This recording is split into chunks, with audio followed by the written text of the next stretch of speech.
Hello, friends. The Bears are who we thought they were. The Bears. The Bears. I am the great Cornholio. We'll see what happens. Playoffs? Seton Hall. Sean McDonough, Jay Billis. Goats. Can you play a song? Something cool. Put my mic on! I'm calling both games. Oh, baby! Are you serious? Goes down the field for Smith. Oh, he got it! Seattle. We're getting ready for Cincinnati. Our number 1 overall seed in the West. So we'll start with the West. And Gonzaga is that number 1 overall seed. They are still alive. They'll be taking on Arkansas in the Sweet 16 this weekend.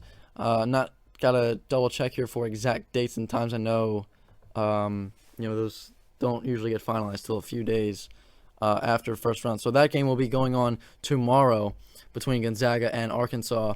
I love how ESPN Tournament Challenge doesn't give you the tip time for that. That is really helpful. Really loving that one. So hope I'll get that for you as well. But it'll be tomorrow between Gonzaga and Arkansas. So Gonzaga, as I mentioned, number 1 overall seed, yet they are the number 1 overall seed, yet they haven't exactly played like they are the number 1 overall seed. They haven't played like it. They haven't really gone out and proved to college basketball fans why they should be, a force to be reckoned with or anything like that. I mean, you go in and into the halftime against Georgia State in the first round. Mind you, as I mentioned, Gonzaga, number 1 overall seed, so that was a 16 seed. They were losing to it at halftime. Not a good look. They came back, they got things figured out. Move on to round 2. Memphis, a team that was expected to be really good this season, kind of fell off the face of the earth for a little bit, and then they got things back together. Still a very good team for Memphis, nonetheless. Memphis, again, had the lead at halftime, or it was really close to halftime. Memphis had the lead for a good portion of the game, and then Gonzaga needed a second-half comeback. Got the job done there. And if it was any other team that they were playing, I would be concerned for Gonzaga, but I'm just as unsure about Gonzaga as I am about Arkansas. And what I mean by that is Arkansas, sure, they've got a great team, right? Eric Musselman has been able to get his team to make it to the second weekend and play really well in the past few years.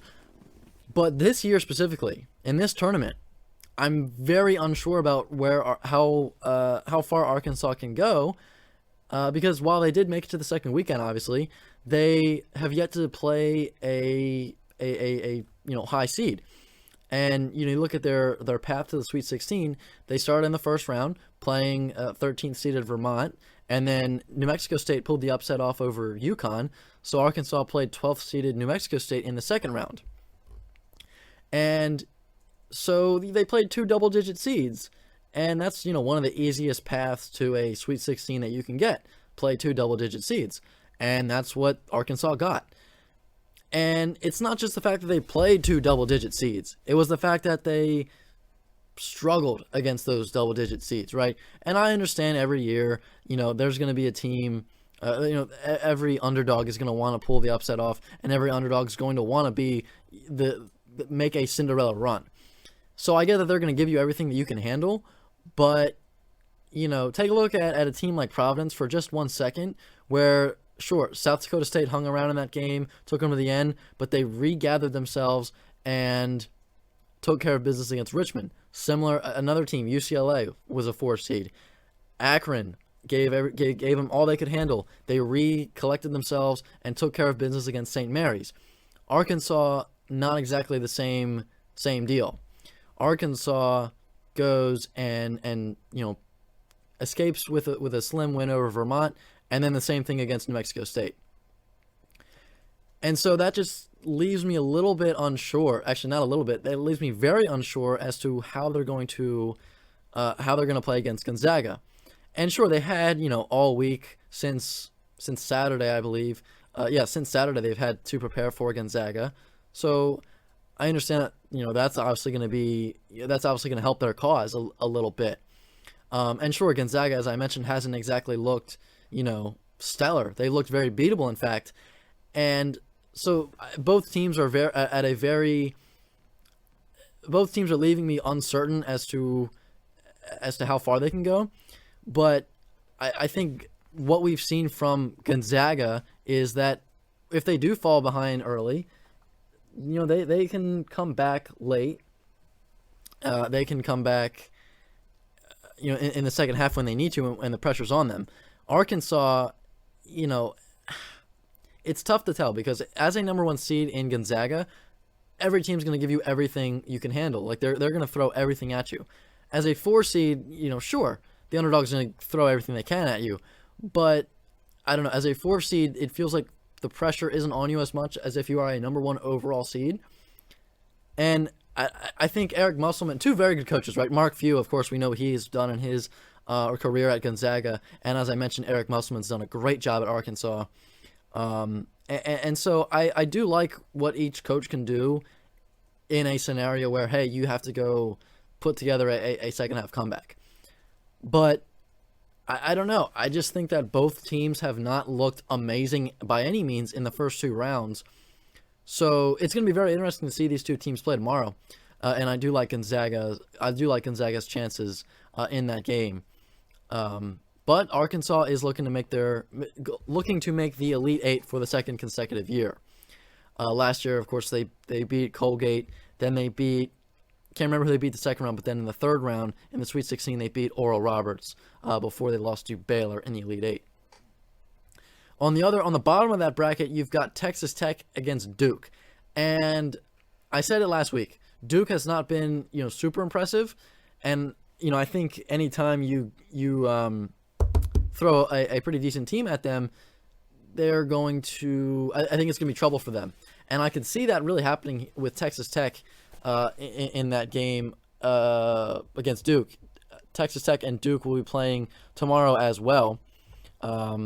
That game will be played. I don't understand that's why Tournament Challenge doesn't tell you the time. I'll get those for you over the break. But I think Texas Tech could really give Duke some real trouble here. But it's very similar to Arkansas. This is going to be their first big test. They played Montana State in the first round, and then they played Notre Dame in the second round. Not to say that Notre Dame wasn't a test by any means. Notre Dame came into that game looking to pull off an upset, looking to make the Sweet 16 after being a first 4 team.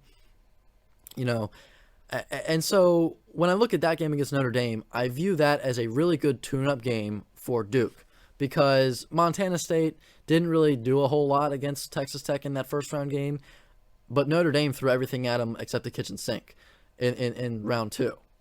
And I think that's a very good second round matchup to prepare you and to prime you for number 2 seed Duke.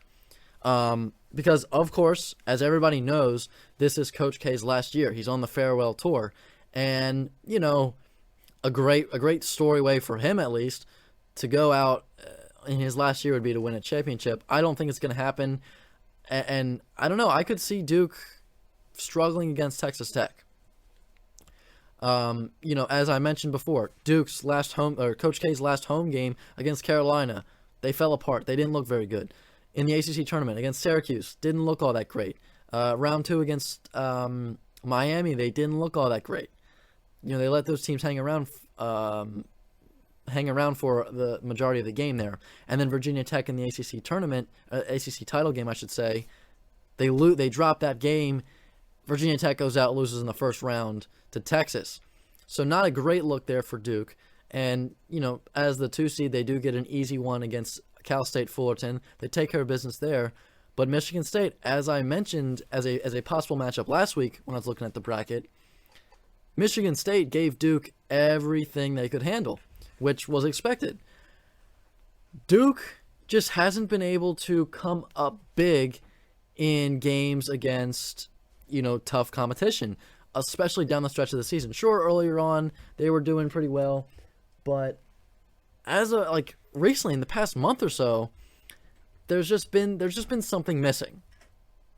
And, sure, they are going to be looking to keep Coach K's farewell tour and his last season going, but I don't know.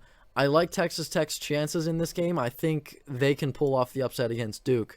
tomorrow. So that'll be a very interesting game to watch as well. And then you've got some teams that lost, obviously, right? This Western region is down to 4 teams. So I have some takeaways here from the teams, to some of the teams that lost, that found themselves heading home after just the first weekend. And I want to start with UConn. As mentioned, UConn loses to New Mexico State in the first round. And I'm not sure what the tonality surrounding UConn basketball is after this one. I know Danny Hurley's been there for I'm not sure. I want to say 3 or 4 years. Of course, 3 years ago the tournament was canceled due to COVID. So last year, the first tournament after COVID, after the COVID shutdown, after coronavirus shut down the tournament, I should say, if that makes sense. They played Maryland. UConn was the 7th seed. They were kind of middle of the pack. They were good enough to get in. They had some really good players. James Bouknight was one of those. Bouknight, excuse me. And then they lost to Maryland. Double-digit seed. Maryland was a 10th seed. They lost that one. This year, UConn was better, way better than last year. They were top 25 for most of the season. They were, a force to be reckoned with in the Big East. They got to the Big East semis, lost to Villanova in the Big East semifinal. And then they lose to New Mexico State. And sure, the 5-12 upset is a very notorious upset indeed. But now this is now the second straight year where Danny Hurley has failed to get his team not into the second weekend, but into the second round. And again, I don't know what the tonality and I don't know what the feelings are around UConn basketball right now, but I have to imagine if it's anything like the way the fan base in Maryland has been around Maryland. I mean, if Maryland had teams like that and didn't get to the second round in 2 straight years, Maryland fans their heads would be exploding. So I think there's going to be a lot of pressure on Danny Hurley next year to get UConn to have some kind of postseason success, because losing in the first round 2 consecutive years cannot be a good look. And as mentioned, very talented teams. This year, top 25 for a majority of the season, and now they've not only lost in the first round in 2 consecutive years, but 2 double-digit seeds. Not a good look for UConn. Alabama, another team that really had a very disappointing season. They started the season with high hopes of repeating what they did last year. They got to the Elite 8 before losing to Cinderella story in UCLA last year. And then this year, looking to repeat that. They started off in the top 25, and they slowly fell off. They lost a few games that they probably should have won. Were out of the top 25. Things didn't get much better. They kind of rebounded a little bit in SEC play. They were good enough to make the NCAA tournament. I thought a 6 seed was a little overrated. As the disappointment continued in the SEC tournament, they lost to Vanderbilt. Just wasn't necessarily a good look, and then they lose in the first round to Notre Dame. So Alabama had a great season last year. And I think going into next year, a lot of people are going to be wondering, can Nate Oates sustain this kind of success at Alabama, or was that just a one-year wonder? Who knows? A few more quick hitters here before we head to the break. Davidson had a great year. They were off to just an incredible start. One of the hotter teams in the country, and nothing to show for it. They, again, as I mentioned, start off with an amazing record. They got in the top 25 for a few weeks. They didn't even win the Atlantic 10 tournament. They got to the championship, didn't win it. And then, first round against Michigan State, that's a super tough matchup. That is just, you're asking a lot if you're going to go ahead and beat Michigan State in the first round of the NCAA tournament as a 10 seed. That's tough, right? Davidson, fought incredibly hard against Michigan State. They lost by 1 point. And I understand there's a lot to be excited about for Davidson, how great of a season they had. But to have just that great of a regular season, not win the Atlantic 10 championship, and not even win one game in the NCAA tournament, that has to be tough for Davidson, I would imagine. But I think the future is bright for Davidson. They've proven that they're not just a team that, they were good in the past with Steph Curry and now it's okay, Davidson doesn't matter. They've shown that Davidson, is still very relevant indeed. So I'm very interested to see how they'll do in the next few years there. And then, as I mentioned earlier, you got to give credit to Memphis for saving their season. They started in the top 25, was a team that a lot of people were excited about, and then they just fell off the face of the earth for a little bit. They kind of, collected themselves. They took a step back, and then they were able to salvage their season a little bit. Made a pretty decent run in the American tournament, and then they took care of Boise State in the first round of the NCAA tournament, and then they gave Gonzaga. Gave Gonzaga a heart attack, I should say. Almost took down number 1 seed Gonzaga there. So, you have to give credit to Memphis for salvaging their season a little bit, as it looked like, at one point it looked like, they weren't even going to make the NIT, and yet they almost take down the number 1 overall seed in the tournament.